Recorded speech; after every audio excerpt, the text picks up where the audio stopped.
নবী চিন্তায় পড়ে গেল, আল্লাহর নবীর মন ভেঙে গেছে। চতুর্দিক দিয়ে নবীর বিরোধিতা শুরু হয়ে গেছে গো। নবীর আপনজন গুলা নবীর বিরোধিতা শুরু করে দিল। আল্লাহর নবী আরো যায়, আরো যায়, আরো যায়। 15 দিন হয়ে গেল, এখনো জিবরাইল আসে না, এখনো জিবরাইল আসে না। আল্লাহর হাবিব চিন্তায় পড়ে গেল। অন্যদিকে মক্কার মানুষেরা নবীর সমানে সমালোচনা করতে লাগলো। এর মধ্যে যারা বেশি সমালোচনা করছে এরা হলো নবীর আপনজন, নবীর আপন চাচা আবু লাহাব আর আবু লাহাবের বউ। এই উম্মে জামিল, এই মহিলা আল্লাহর নবীর সামনে দাঁড়াইয়া বলে, ও মুহাম্মদ, তোমার কাছে যে একটা শয়তান আসতো, এখন আর আয় না। নাউজুবিল্লাহ। এই মহিলা কত খারাপ চিন্তা করছে, এই জন্য এই মহিলার নামে আয়াত নাযিল হইছে। আল্লাহর নবীর কাটা গায়ে লবণ দিয়া দিল, নবীর কলিজায় দারুণ একটা ব্যথা লাগলো। হায় রে, 15 দিন ধরে জিবরাইল আসে না। নবীর চোখের পানি পড়তেছিল মুক্তার দানার মতো। আবার আপন চাচি আয়েশা কেমনে রে আমারে বলে, আমার কাছে শয়তান আসতো, এখন আর আসে না। এখানেই শেষ নয়। এই উম্মে জামিল রাসূলের সামনে দাঁড়াইয়া বলল, এ মুহাম্মদ শোনো, তোমার আল্লাহ তোমারে ভুলে গেছে। তোমার আল্লাহ তোমারে ভুলে গেছে, আর কোনোদিন তোমারে স্মরণ করবে না। নবীজি একা একা চোখের পানি ছেড়ে কান্দে আর বলে, মালিক, চতুর্দিক দিয়া মানুষ আমারে বলে আপনি নাকি আমারে ভুলে গেছেন, আপনি নাকি আমারে ভুলে গেছেন। আল্লাহ কেন ভুলে গেলেন? কি করলাম, কেন আমারে আপনি এইভাবেই ভুলে গেছেন? আর আজ থেকে 1500 বছর আগে তখন কোনো সিঁড়ি ছিল না, ডাইরেক্ট পাহাড়। এই পাহাড় দিয়া আম্মা জান, যার বয়স তখন ছিল প্রায় 40-এর উপরে, একজন মহিলা, তার বয়স তখনও ছিল কত? 40-এর উপরে। এই বয়সে প্রতি অক্ত রাসূলের জন্য খাবার নিয়ে হেরা পর্বতে যাইত। বিশ্বাস করবেন, আল্লাহ হাজির নাজির, আমি যখন প্রথম ফার্স্ট যাই, আমি 4 বার গেছি।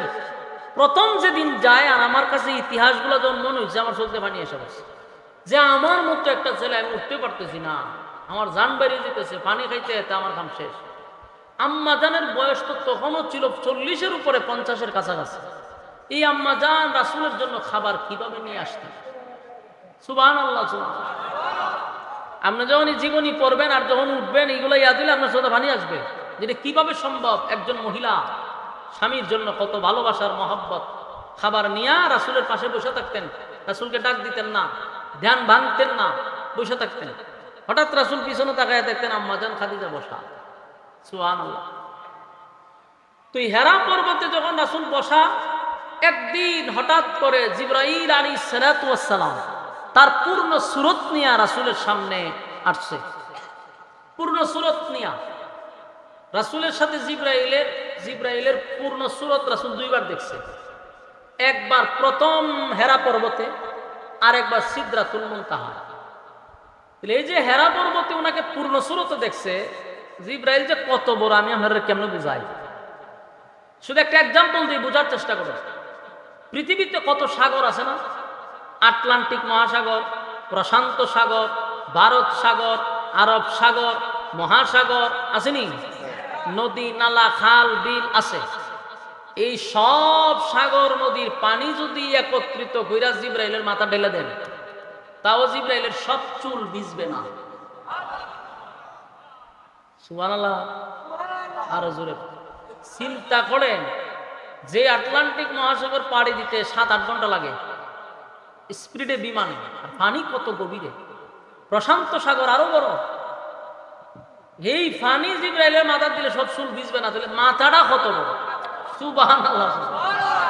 মাথা যদি এত বড় হয়, তার বডি কত বড়। সুবহানাল্লাহ। রাসূল বলেন, আমি যখন জিবরাইলকে প্রথম দেখছি, আমি দেখি ওনার মাথা, ওনার পা গুলি 7 তবক জমিনের নিচে, আর মাথাটা 7 আসমানের উপরে। সারা পৃথিবী যেন ওনার দেহ দিয়া ভরপুর।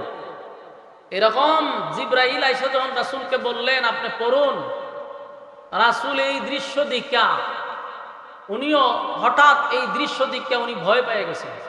ভয় পাওয়াটা তো স্বাভাবিক। রাসূলের ভিতরে কম্পন সৃষ্টি হয়েছে। উনি বলেন আনা বি কারীম, আমি পড়তে জানি না তো। ভাই আপনি পড়ুন, ইকরা পড়ুন। রাসূল কয় আমি পড়তে জানি না। জিব্রাইল রাসূলকে এইভাবে চাপ দিলেন, 3 বার চাপ দিয়ে ছেড়ে দিয়েছেন। এবার কয় পড়ুন আপনি আপনার প্রভুর নামে। রাসূল একসাথে সূরা আলাকের 5 আয়াত শোনাই দিয়েছে। সুবহানাল্লাহ। কোরআন নাজিল হয়ে গেল হেরা পর্বতে।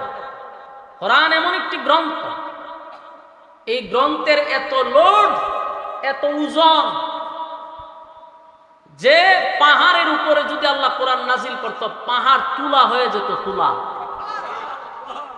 এই কোরআনের এত পাওয়ার, এত লোড, ধূলিসাৎ হয়ে যেত। কোনো কিছু কোরআন গ্রহণ করে নাই, আল্লাহ রাসূলের উপরে কোরআন নাজিল করছে। রাসূল যখন আসছে পাহাড় থেকে লাইমা আম্মাজান খাদিজার কাছে, রাসূলের শরীরে প্রচন্ড জ্বর উঠছে, তাপ উঠে গেছে। রাসূল বললেন খাদিজা আমাকে কোনো কিছু দিয়া জড়ায়া ধরো, কম্বল টম্বল থাকলে জড়ায়া ধরো, আমি কাঁপতেছি শীতে, আমার প্রচন্ড শীত এবং শরীরে জ্বর। জড়ায়া ধরছে, রাসূল কাঁপতেছে। তখনই 2-4 দিন যখন এই অবস্থায় গেল, 2-4 দিন যখন রাসূলের শরীরে তাপ উঠে গেছে, রাসূল তো কম্বল দিয়া জড়ায়া শুয়া রইছে। আর আম্মাজান খাদিজাকে বারবার বলতেছে যে আমি মনে হয় বেশি বাঁচতাম না, লক্ষণ খুব খারাপ, আমি যা দেখছি বাঁচার লক্ষণ নাই। আম্মাজান খাদিজা তো বুদ্ধিমতী, উনি অনেক বুঝাইছেন যে তা টেনশন করবেন না, আপনার কোনো ক্ষতি হবে না। এরই মধ্যে জিব্রাইল আবার আসছে, কিন্তু পূর্ণ সুরত নিয়ে না, স্বাভাবিকভাবে উনি আসছে। বেশিরভাগ উনি মানুষের সুরত নিয়ে আসতেন, বিভিন্ন সুরত নিয়ে আসতেন। রাসূলের সামনে আসছে, আয়েশা রাসূলকে বললেন যে আপনি এইভাবে ঘুমাই থাকলে তো চলবে না, আপনারা আল্লাহ একটা মিশন বাস্তবায়ন করার জন্য পাঠাইছে। শুয়া থাকলে কম্বল মুড়ি দিয়া চলবে না, কাজ আছে। আল্লাহ সূরা মুজাম্মিলে বলেন ইয়া আইয়ুহাল মুজাম্মিল কুমিল লাইলা ইল্লা কালিলা নিসফাহু আও ইনকুস মিনহু কালিলা আও জিদ আলাইহি ওয়া রাত্তিলিল কুরআনা তারতিলা। আল্লাহ সূরা মুজাম্মিল নাজিল করছে, রাসূলকে বলতেছে ইয়া আইয়ুহাল মুজাম্মিল। কোরআনে আপনি যত জায়গায় রাসূলের নাম ধরে আল্লাহ কোথাও বলে নাই ইয়া মুহাম্মদ বলে আল্লাহ ডাক দিছেন। এ মুহাম্মদ এরকম ভাবে আল্লাহ ডাক দেয় নাই। রাসূলকে আল্লাহ সম্মান দিয়া, উপাধি দিয়া দিয়া ডাক দিছে। সুবহানাল্লাহ। ইয়া আইয়ুহাল মুজাম্মিল, তার মানে কমলিওয়ালা। উপরে কম্বল দিয়ে রাসূল যখন শুয়েছিল, আল্লাহ রাব্বুল আলামিন তখন বলেন ইয়া আইয়ুহাল মুজাম্মিল, হে কমলিওয়ালা, কুমিল লাইলা ইল্লা কালিলা নিসফাহু আও ইনকুস মিনহু কালিলা। আল্লাহ বলেন এ কমলিওয়ালা, কম্বলের নিচে শুয়ে থাকলে চলবে না, আপনার কাজ আছে। আমি আল্লাহ আপনাকে যেই কাজের জন্য পাঠাইছি, শুয়ে থাকলে সেই কাজটা করবে কে? কমলিওয়ালা বইলা ডাক দিছে বন্ধুরে, আল্লাহর নাম ধইরা ডাক দিছে না। আল্লাহ বহু জায়গায় নবীরে উফাদি বইলা ডাক দেয়। যেমন আল্লাহর যদি ডাকার প্রয়োজন হয়, আল্লাহ ডাক দিছে ইয়াসিন বলে, ইয়াসিন নবীর উফাদি। ইয়া আইয়ুহাল মুদ্দাসসির নবীর উফাদি। তাহা নবীর উফাদি। ইয়া আইয়ুহাল মুযাম্মিল, নবীর উফাদি উফাদি বইলা ডাক দিল, রে বন্ধু, কম্বল লইয়া যদি শুয়া থাকেন বলেন না, বাকি কাজ কে করবে? দাঁড়িয়ে যান। কুমিল লাইলা ইল্লা কালিলা, রাতের একটা অংশে আপনি দাঁড়িয়ে যান, রবের জন্য আপনি দাঁড়ান। কিয়ামুল লাইল, রাতের কিয়াম বলতে তাহাজ্জুদের নামাজে দাঁড়ানোর জন্য আল্লাহ ইঙ্গিত করলেন। নিসফাহু আও ইনকুস মিনহু কালিলা, আল্লাহ বলেন রাতের 3 ভাগের 1 ভাগ অন্তত পক্ষে আমাকে দেন, আপনি দাঁড়ায়া যাবেন, তাহাজ্জুদের নামাজে দাঁড়িয়ে যান। এই তাহাজ্জুদের নামাজ ছাড়া কোনো ব্যক্তি আল্লাহর ওলি হতে পারে না। কথা ঠিক নেই? 5 ওয়াক্ত নামাজ পড়ে আপনি কোনোদিন আল্লাহর ওলি হতে পারবেন না, ওলি হতে পারবেন না। 5 ওয়াক্ত নামাজ পড়ে জাহান্নাম থেকে বাঁচতে পারবেন, 5 ওয়াক্ত নামাজ পড়ে জান্নাতে যেতে পারবেন, 5 ওয়াক্ত নামাজ পড়ে আল্লাহর হুকুম আহকাম মানতে পারলেন। কিন্তু শুধু 5 ওয়াক্ত নামাজ দিয়ে তো আল্লাহর ওলি হওয়া যায় না রে। আল্লাহর ওলি হইতে গেলে ওভার টাইম লাগবে, ঠিক না? শুধু 5 ওয়াক্ত নামাজ পড়ে পড়ে জাহান্নাম থেকে বেঁচে যাবেন, জান্নাতের ভিতরে ঢুকবেন, কিন্তু আল্লাহর ওলি যারা হয় তারা কিন্তু গভীর রাত্রে আল্লাহর সঙ্গে একটা সুসম্পর্ক তৈরি করে। এই জন্য তাহাজ্জুদের নামাজ ছাড়া কেউ আল্লাহর ওলি হতে পারে না। যদি আল্লাহর ওলি হতে চাও তাহলে তাহাজ্জুদের নামাজে দাঁড়ায়া যাও, আল্লাহর সঙ্গে গভীরভাবে ওভারটাইম করে আল্লাহর সঙ্গে সুসম্পর্ক করো। ওলি মানে আল্লাহর বন্ধু, বন্ধু হইতে গেলে বন্ধুর সঙ্গে আলাদা কথা বলতে হবে, কথা হয় না? 5 ওয়াক্ত নামাজ তো সবার জন্য ফরজ, ফরজ, ফরজ, এটা তো এমনি করতে হবে। এটা আল্লাহ আপনারে বলছে করো, করতেই গো, কিন্তু তাহাজ্জুদ পড়ো বাধ্যতামূলক না। তাহলে তাহাজ্জুদ কেন পড়ে? এটা আল্লাহর সঙ্গে তার গভীর সম্পর্ক করার জন্য। আর যুবক ভাইরা, এলোমেলো ভাবে কথাগুলি শুনবেন না, দিলের কান লাগায়া শুনেন। শয়তানকে হারায়া দেন, মোনাজাত পর্যন্ত বসে থাকেন, লইরেন না। বিরক্ত লাগতেছে আমার যুবক ভাইরা। আল্লাহ বলেন ইয়া আইয়ুহাল মুযাম্মিল কুমিল লাইলা ইল্লা কালিলা, বন্ধু কমলিওয়ালা, দাঁড়ায়া যান, রাতের একটা অংশে আপনি আমার জন্য দাঁড়ায়া যান। তাহাজ্জুদের নামাজে দাঁড়ায়া গেলেন, আল্লাহ বলেন তাহাজ্জুদের নামাজে দাঁড়াইয়া ওয়ারাতিলিল কুরআন তারতিলা, আপনি তারতিলের সাথে তেলাওয়াত করেন। এখানে আল্লাহ কিন্তু বন্ধুরে বলছে তারতিলের সাথে কোরআন তেলাওয়াত করেন। তার মানে কোরআন তেলাওয়াত সবাই করি, তারতিলের সাথে যদি কোরআন তেলাওয়াত না হয় সেই তেলাওয়াত আল্লাহর কাছে গ্রহণযোগ্য না। অনেক মুরব্বী আছে 60 বছর 70 বছর ধরে নামাজ পড়তেছে, তেলাওয়াত করে। অনেক মহিলারা কয় হুজুর খতম দেই আমরা রমজানে 4 বছর, কিন্তু তেলাওয়াত শুনলে মনে হয় মাথা ভাড়াইয়া যেতাম না।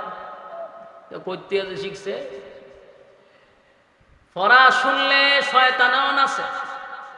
তার মানে সহি শুদ্ধ ছাড়া যদি আল্লাহর কোরআন তেলাওয়াত করেন, এই কোরআন তেলাওয়াত আল্লাহর কাছে গ্রহণযোগ্য না। আর সহি তেলাওয়াত ছাড়া যদি নামাজে দাঁড়ান, নামাজও হবে না। কারণ নামাজ ভঙ্গের কারণ হইল 19টা। ধরে কোন কয়টা? 19টা কারণের মধ্যে 1 নাম্বার হলো নামাজে অশুদ্ধ পড়া। কয়জন আলেম সারা যদি জিগাই তেলাওয়াত শুনলে তো দৌড় মারবার মন চায়। তেলাওয়াত এত গলত, অথচ নামাজ পড়তে 60 বছর ধরে ভালো দাগ ফিরে গেছে, কিন্তু একদিনও নামাজ হয়েছে না। যে কথা বলি কি আপনারা আস্থা রাখবো, আপনারা দৌড়াইবো ভাই দামি করা। 60 বছর ধরে নামাজ পড়ি বেড়া, আপনার আর কি দোষ দিব? বাংলাদেশে অনেক বক্তা আছে লাল নীল টুপি লাগাই যে উঠে বাতি জ্বলে সারা শরীর এরম বক্তা আছে না, মেকআপ টেকআপ করে যায়, একটা অদ্ভুত প্রাণী, 5 হাত লম্বা টুপি লাগায় সারা চুলে লাল বাতি জ্বলে, এরার তেলাওয়াত তুলো মনটা হয় যে মাথাটা ভাড়াইলে বাইরিয়া বলে রে তুই তেলাওয়াত তুই শুদ্ধ করতে পারছ না, কে রে ওয়াজ কইরা মানুষের জীবন নষ্ট করতেছে। মাঝে মধ্যে তার তেলাওয়াত সোশ্যাল মিডিয়াতে আয়ে মেজাজ এমন গরম। আমাদের নুরানির মক্তবের ছাত্ররা যে শুদ্ধ করে পড়তে পারে, এই বলদগুলি আলেম নামের নামদারি শয়তানগুলি ওয়াজ ওয়াজ তো করেই না, হুক্কুর হাক্কুর কুত্তুর কাত্তুর কুত্তুর কুত্তুর ওয়াজ শেষ, ওয়াজ উইতা হতাম করে হ্যাঁ হ্যাঁ হ্যাঁ হ্যাঁ কইয়া কে যায় আমু যায় আমার সাথে কে সবার ভালো হয়ে যাগা এর বাড়ি যায় তিরির তেলাওয়াত তুললে মেজাজ গরম হয়। অথচ নামাজে অশুদ্ধ পড়া এটা নামাজ ভঙ্গের কারণে প্রথম নাম্বার কথা। এদের ভিজা নামাজ হলো, নামাজ হইতো না। ইতার তেলাওয়াত এমন সাংঘাতিক তেলাওয়াত। তো সম্মানিত শুধু আল্লাহ কি সুন্দর করে বন্ধুরে বলছে, আপনি তেলাওয়াত করবেন তার তিলের সাথে তেলাওয়াত করেন। এদিকে আমার কথা না আল্লাহর কথা। হাবিবে কিবরিয়া তাহাজ্জুদের নামাজে দাঁড়ায়া গেলেন, নামাজ পড়তেছিল। প্রথমেই বলছি তাহাজ্জুদের নামাজ তখন গুরুত্ব ছিল, তখনও 5 ওয়াক্ত নামাজ ফরজ হয় নাই। সাহাবায়ে কেরাম এটা ফরজের মতো নামাজ পড়তো। তখন প্রথম দিক দিয়ে সবাই তাহাজ্জুদ পড়তো। নামাজ ফরজ হওয়ার পরে 5 ওয়াক্ত, তখন তাহাজ্জুদ এটা আপনার বাধ্যতামূলক নয়, পড়লে নফল ইবাদত বন্দেগীর সওয়াব। তো সম্মানিত শুধু রাসূল আরবি সাল্লাল্লাহু আলাইহি সাল্লাম যখন কোরআন নাজিল হয়ে গেল, এখন আল্লাহ কয় আপনার কাজ এখন আর গোপনে না, এখন সরাসরি। অনেকদিন রাসূল কালেমার দাওয়াত দিছে গোপনে গোপনে, আল্লাহ একদিন কইল আপনি একটা কাজ করেন, এখন প্রকাশ্যে দাওয়াত দেন। তো রাসূল সাফা পাহাড় একটা আছে ওই কাবার সাথেই, এই সাফা পাহাড়ের উপরে আগের একটা নিয়ম ছিল, ওইটার উপরে দাঁড়ায় যদি কেউ ডাক দিত তাহলে মানুষ একখানা দল হয়ে যেত না। এখানে দাঁড়ায় রাসূল যখন ডাক দিছে, ওনার গোত্রের সবাই এসে এক জায়গায় জমা হয়েছে। তো রাসূল তাদের উদ্দেশ্য করে বললেন যে কুলু লা ইলাহা ইল্লাল্লাহ তুফলিহু, তোমরা পড়ো আমার সঙ্গে যে আল্লাহ ছাড়া কোনো মাবুদ নাই, কোনো ইলাহ নাই। আজকের থেকে তোমরা গাছের পূজা, মাছের পূজা, সূর্যের পূজা, চন্দ্রের পূজা, হ্যাঁ মূর্তির পূজা, এইটা বাদ দিতে হবে। গোলামি চলবে কার? একমাত্র গোলামি চলবে আল্লাহ। যেই মানুষগুলা রাসূলকে পাগলের মতো ভালোবাসত, এর মধ্যে আপন চাচা আবু তালেবের, আব্দুল মুত্তালিবের 10 জন ছেলের মধ্যে একজন হলো আবু লাহাব, রাসূলের আপন চাচা। এই কারণে বুঝি আমরা ডাকছ, সারা দিনটা তন্ডর বরবাদ করে দিছ, তুমি ধ্বংস হও নাউজুবিল্লাহ। আল্লাহ এর জবাবে সূরা লাহাব নাযিল করছে, আপনারা সবাই জানেন। তো রাসূল যখন কালেমার দাওয়াত দিতে লাগলো, বাধাও আসতে লাগলো, এরকম চলতেছে অনেক দিন ধরে, বিভিন্ন বাধা মোকাবেলা হচ্ছে। মক্কার মানুষ কোনোভাবেই রাসূলকে কালেমার দাওয়াত থেকে আটকাইতে পারলো না, যত বাধা দেয় তত প্রচার হয়। এবং মক্কার বাগা বাগা ব্রেইনি লোকগুলা লইয়া রাসূলের সামনে বসে, কিন্তু এরা যত জ্ঞানী লোকই হোক রাসূলের কাছে গিয়ে আর কথা বলতে পারে না, ফাইসা যায়। কথা বলে কিন্তু রাসূল এমন এক কথা বলে এর যত কথা ছিল সব বেহুদা হয়ে যায়, মানে কোনোভাবেই রাসূলের সঙ্গে কথা বলে কুলাইতে পারে না। আমার কথা কি আপনারা বুঝুননি? মনোযোগ দিন, মনোযোগ দিন। আপনারা লড়াচড়া আমার মনে গিয়েছে, মনোযোগ দিতেই বল, মনোযোগ দিলে ওয়াজ শুনলে ভালো মজা পাইবেন।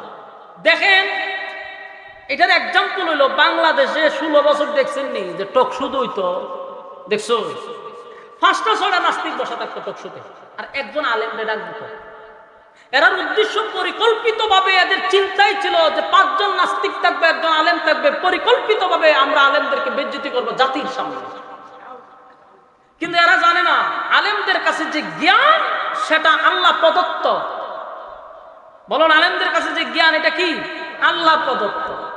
আর জাগতিক তোদের নাস্তিক মার্কা যে ব্রেইন আর যে এটা দুনিয়াবি, তোরা এই আসমানি এলেমের সাথে টাক্কর দিয়ে পারবি? দেখেন একজন আলেম নিত 5 জন নাস্তিক হতো, এই 5 জন নাস্তিকরে একজন আলেমই একেবারে না খানি সুবানি খাওয়াইয়া টক শুতে ছেড়ে দিছে। বাস্তব না বাস্তব? এরা এত ডিগ্রি নিয়ে বসে কিন্তু একজন মৌলবীর সাথে পারে না। কেন? এটা আসমানি, আসমানি এলেম, তুমি পারবা না। ঠিক তেমনি ভাবে মক্কার মানুষও নবীর কাছে যায়, কিন্তু গিয়ে আটকে যায়। পরে এরা কয় আমরা কি করতাম, যতবার যাই আমরা তো বেজ্জতি হয়ে যুক্তি দিতে পারি না, মোহাম্মদ তো কথা দিয়ে ওনার সাথে পারা যায় না। তখন মক্কার মানুষ বলে কয়ও আমরা পারবো না। এদের মধ্যে একজন জ্ঞানী বলতেছে আমরা তার সাথে কথা দিয়ে জিন্দিগি তো পারবো না। বলে কেন? বলে তার কাছে যে এলেম এটা আসমানি এলেম, আর আমরার কাছে যে এলেম এটা দুনিয়াবি। এই দুনিয়ার এলেম দিয়ে আসমানি এলেমের সঙ্গে টাক্কর দেওয়া সম্ভব না। হয়তো কি করতেই হয়, আমরা আসমানি এলেমওয়ালা লোকের কাছে যাইতে হবে। মুহাম্মদের সাথে তাদেরকে টকশোতে বসাবো যাদের আসমানি এলেম আছে। তো গোটা মক্কাতে একজনও নাই, মদিনাতে আবার অভাবও নাই। তাই তারা একটা কমিটি গঠন কইরা প্রায় 10 জনের মতো একটা টিম গঠন করে মদিনায় রওনা দিছে। 400-450 কিলোমিটার দূরে গেছে। ওই আসমানি এলেমের লোকরে বাড়া করে আনবো, টকশুতে বসাইতো রাসূলের সঙ্গে। মদিনায় যখন গেছে, এখানে আবার ইহুদি পণ্ডিতরা বেশি, তাওরাতের আলেম আছে। আলেমদের সাথে পরামর্শ করে বলল, শুনেন, আমাদেরই বংশের, আমাদেরই রক্তের, আমাদেরই উঠা বসা সবকিছু আমাদের, কিন্তু হঠাৎ করে এই লোকটা আমাদের বাপ দাদার ধর্মের বিরুদ্ধে বলে, নিজেকে রাসূল দাবি করে এবং এক আল্লাহর অনুসরণ করার কথা আমাদেরকে বলে। মানে আমরা পড়ছি মহা মুসিবত, তার সাথে কোনোভাবেই কথা দিয়ে পারি না, লজিক দিয়ে পারি না। তাওরাতের আলেমদেরকে বললো, আপনারা আমাদের সঙ্গে চলুন, যেহেতু আপনাদের কাছে আসমানি এলেম আছে, ওনার সাথে টাক্কর দিতে গেলে আপনারা লাগবে। তো তাওরাতের আলেমরা বললো, আচ্ছা যাবো তো, পরে আগে আমার কিছু তো কন্ডিশন আছে। কন্ডিশনটা হলো, আমি আগে একটু টেস্ট করি উনি আসলে কে। বললো যে ওনার জন্মটা কি কুরাইশ বংশ হয়েছে? বলো হ, কুরাইশ বংশ জন্ম হয়েছে। উনি কি ওনার নাম মোহাম্মদ বলে? বলে হ, ওনার নাম তো আমরা মোহাম্মদ ডাকি সাল্লাল্লাহু আলাইহি ওয়াসাল্লাম। তো এখন বললো যে ওনার বাবার নাম কি আব্দুল্লাহ ছিল? বলে হ, আব্দুল্লাহ ছিল। মার নাম কি আমেনা? বলে হ। একে একে যখন ফাদ্রিরাই বলা শুরু করছে, মক্কার মানুষ ঘটনা কি তারে আমরা কইবার আগে দিয়ে হেবাটা খাওয়া শুরু করছে। ঘটনাটা কি? মদিনার সমস্ত আলেমরা বলল, আপনাদের কথা সব আমরা বুঝতে পারছি, আমরা আর মক্কায় যাওয়ার দরকার নেই, এত দূর যাওয়ার দরকার নাই। আমরা আপনাদেরকে 3টা প্রশ্ন বইলা দিব। এই 3টা প্রশ্ন ওনাকে গিয়া করবেন। যদি 3 প্রশ্নের জবাব উনি দিতে পারে, বুঝবেন উনি আল্লাহর পাঠানো একজন পয়গম্বর। এত সুন্দর, সুবহানাল্লাহ। কে বলছে? ইহুদিরা বলতেছে, পাদ্রীরা। এখন বলল, এই 3 প্রশ্ন লইয়া যাও, যদি উত্তর দিতে পারে তাহলে বুঝবা উনি সঠিক, উনি আল্লাহর পাঠানো পয়গম্বর। কারণ এই প্রশ্নের জবাব পৃথিবীর কেউ দিতে পারবে না, যার কাছে আসমানি এলেম আছে সেও দিতে পারবে।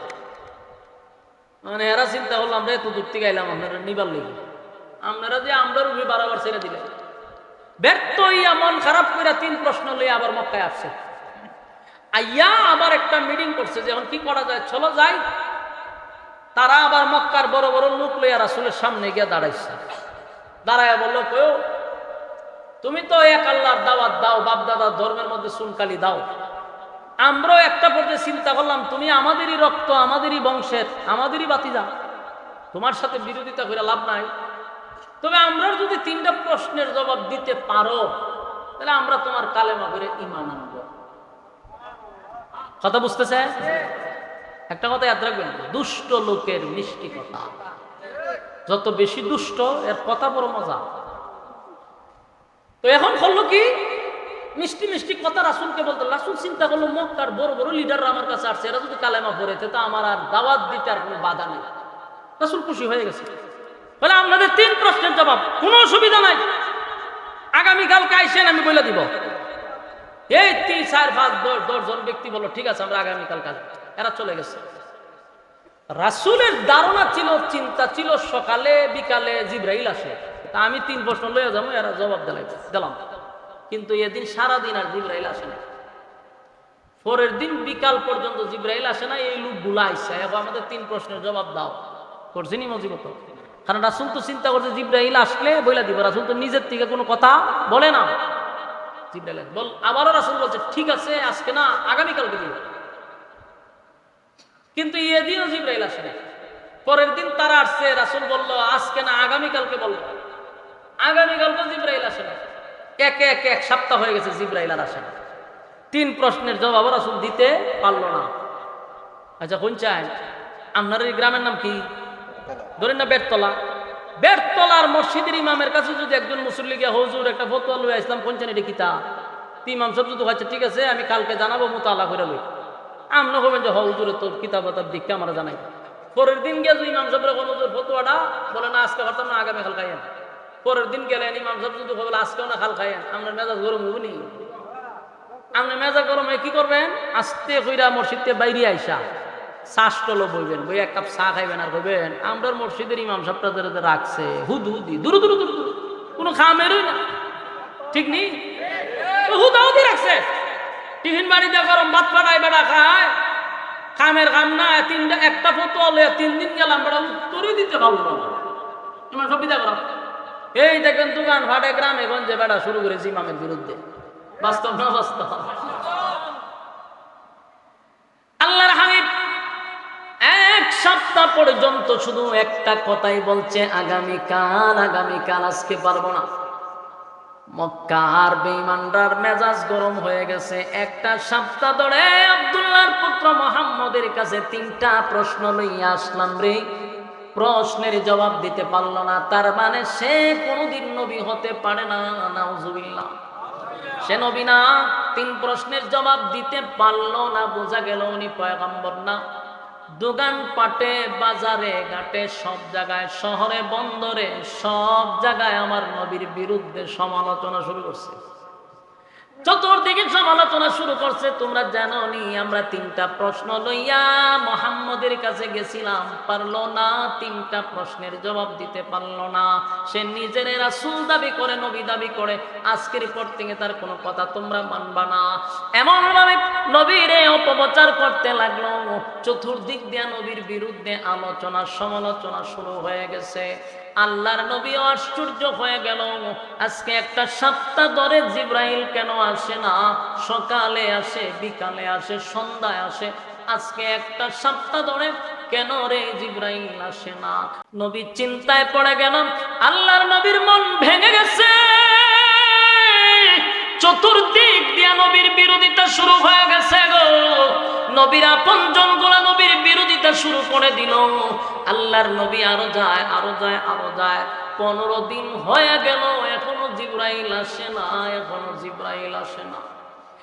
আল্লাহর হাবিব চিন্তায় পড়ে গেল। অন্যদিকে মক্কার মানুষেরা নবীর সমানে সমালোচনা করতে লাগলো।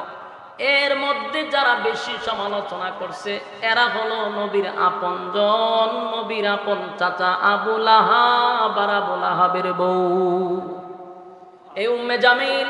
এই মহিলা আল্লাহর নবীর সামনে দাঁড়াইয়া বলে, ও মুহাম্মদ, তোমার কাছে যে একটা শয়তান আসতো এখন আর আয় না। নাউজুবিল্লাহ। এই মহিলা কত খারাপ চিন্তা করছে, এই জন্য এই মহিলার নামে আয়াত নাযিল হইছে। আল্লাহর নবীর কাটা গায়ে লবণ দিয়া দিল, নবীর কলিজায় দারুণ একটা ব্যথা লাগলো। হায় রে, 15 দিন ধরে জিবরাইল আসে না। নবীর চোখের পানি পড়তেছিল মুক্তার দানার মতো। আবার আপন চাচি আয়েশা কেমনে রে আমারে বলে আমার কাছে শয়তান আসতো এখন আর আসে না। এখানেই শেষ নয়। এই উম্মে জামিল রাসূলের সামনে দাঁড়াইয়া বলল, এ মুহাম্মদ শোনো, তোমার আল্লাহ তোমারে ভুলে গেছে।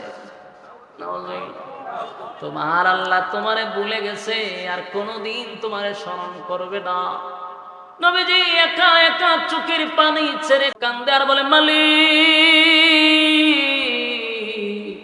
চতুর্দিক দিয়া মানুষ আমারে বলে আপনি নাকি আমারে ভুলে গেছেন, আপনি নাকি আমারে ভুলে গেছেন। আল্লাহ কেন ভুলে গেলেন? কি করলাম কেন আমারে আপনি এইভাবেই ভুলে গেছেন? আবার যুবক ভাইরা, নবীর কান্না দেখে আল্লাহ রাব্বুল আলামিন জিবরাইলকে পাঠাইলেন।